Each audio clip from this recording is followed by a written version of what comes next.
Okay, here's what you're gonna need for babagahummus. So first, chickpeas. I have a 10-ounce can that I rinsed and drained. And then this is a whole eggplant that I roasted. Basically, I just poked it with a fork and put it in a 425-degree oven until it was soft.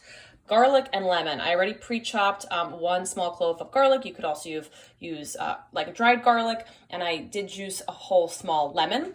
This is tahini, which is sesame paste if you've never had it before.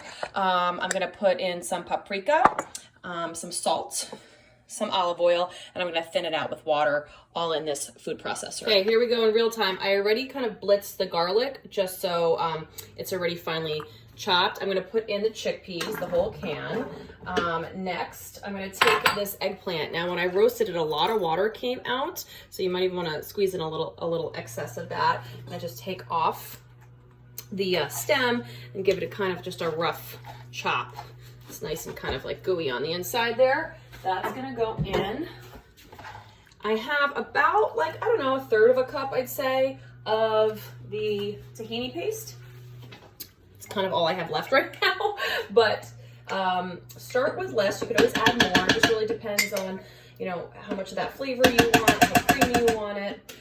You could also maybe even add like a Greek yogurt for a little bit of tang if you want it sort of like creamier. I have the juice of a small lemon, so start with less. You can always add more. I'm gonna add some salt. I use Redmond's real salt, which I really like, and some paprika. I kind of just eyeball everything. I really don't measure. This is why I don't like to bake, because you generally have to measure when you're baking. And I will drizzle in some olive oil. I'll start with a bit, and I'll add some water, probably, I don't know, that's probably 3 tablespoons.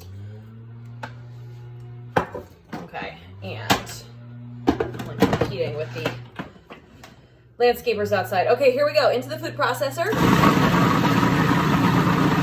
I'm gonna kind of pulse it. So the thing is, you don't want it like too goopy, right? So you can always add more liquid, but you can't take away any. That looks perfect, but I'm just gonna give it a couple more pulses. I'm not even gonna add water. I think the water of the eggplant was enough.